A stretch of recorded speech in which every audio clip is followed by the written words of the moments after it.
হরে কৃষ্ণা, রাধে রাধে বন্ধুরা। আমাদের বৃন্দাবন বেঙ্গলি ব্লগে আমি শুক্লা আপনাদের সকলকে জানাই সুস্বাগতম।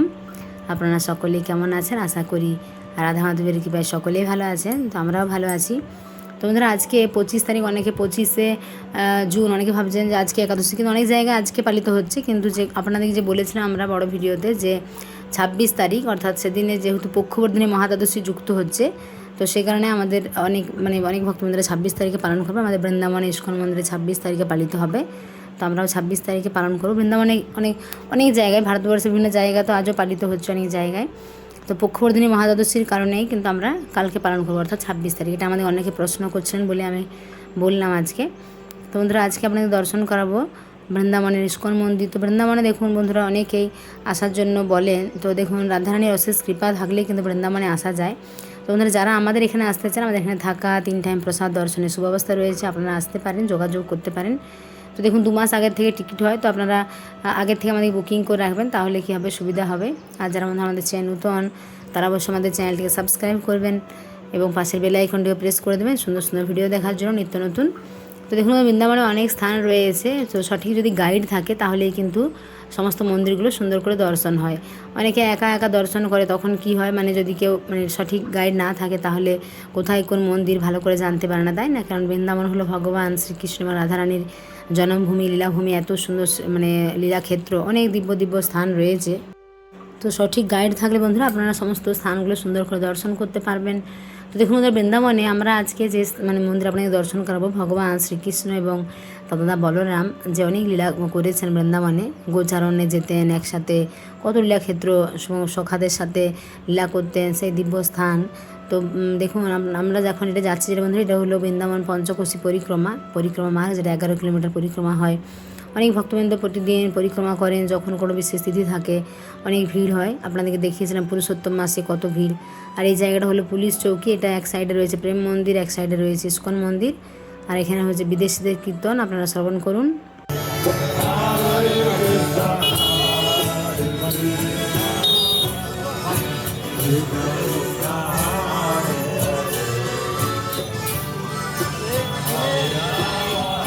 তো আপনারা বন্ধুরা পুরো ভিডিওটা শেষ পর্যন্ত দেখতে থাকুন।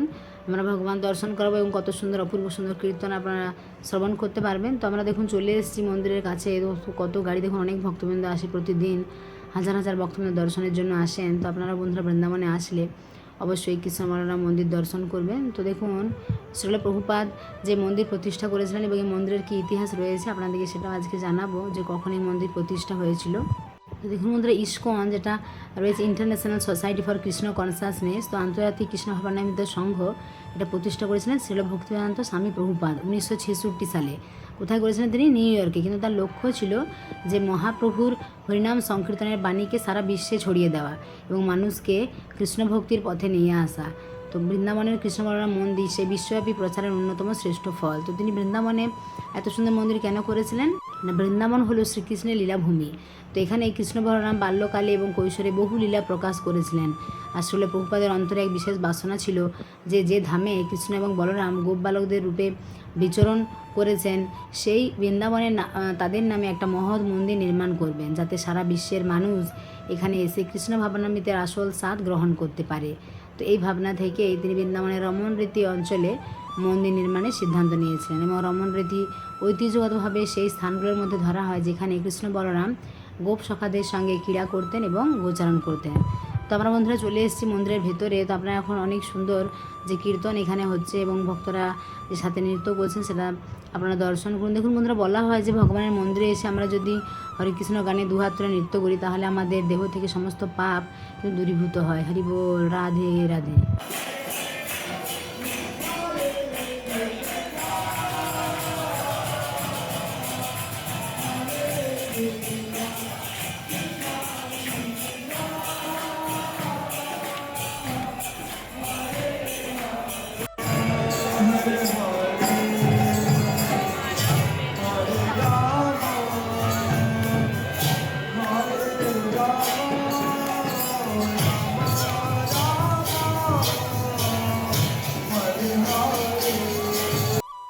তো এখানে বন্ধুরা দেখুন, মন্দিরের ডান সাইডে রয়েছে রাধা শ্যামসুন্দর অপূর্ব দিব্য দর্শন। প্রতিদিন সুন্দর সুন্দর সিঙ্গার হয় এবং আপনারা যখন বৃন্দাবনে আসবেন এখানে সকালবেলা মঙ্গল আরতি, দর্শন আরতি, দুপুরে ভোগ আরতি, তারপরে সন্ধ্যাবেলা সন্ধ্যা আরতি, অপূর্ব সুন্দর শয়ন আরতি, সময়ে সময়ে আরতিগুলো হয়। দর্শন অনেক ভালো লাগে, আপনার মনটা অনেক দেখবেন শান্ত, অনেক ভালো লাগবে। বসে জপও করতে পারবেন এবং বাইরে যে অপূর্ব সুন্দর কীর্তন হয়, সকালবেলা ভাগবত পাঠ হয়, সেটাও শ্রবণ করতে পারবেন।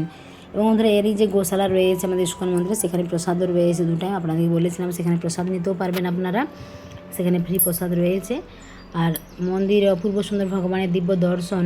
দেখুন ভগবানের দর্শনে আমাদের কি হয়, আমাদের পাপ দূরীভূত হয় এবং আমাদের মনের মধ্যে একটা অপূর্ব শান্তি একটা অনুভূত হয়, তাই না? তো আপনারা ভগবানকে দর্শন করুন এবং বাড়ি বসে প্রণাম জানান এবং সকলকে ভিডিওটা শেয়ার করে দেন, যাতে সকলে বাড়িতে বসে ভগবানের এত সুন্দর দিব্য সিঙ্গার, ভগবানের দিব্য রূপ মাধুরী দর্শন করে নিজের জীবন ধন্য করতে পারে। হরি বল, রাধে রাধে। আর সকলে প্রেম সে একবার হরে কৃষ্ণ রাধে রাধে লিখতে একদম ভুলবেন না। আর আমাদের চ্যানেলটি অবশ্যই সাবস্ক্রাইব করে আমার সুন্দর সুন্দর ভিডিও পাওয়ার জন্য। হরি বল। এবং করুণাতাইকে আপনারা প্রণাম জানান। দেখুন কত সুন্দর দিব্য সিঙ্গার, প্রতিদিন সুন্দর সুন্দর এরকম সিঙ্গারে বন্ধুরা ভগবানের। জয় শ্রীল প্রভুপাদ কি জয়। হরি বল, রাধে রাধে।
তো আপনারা বন্ধুরা ভগবানের দিব্য রূপমাধুরী দর্শন করলেন।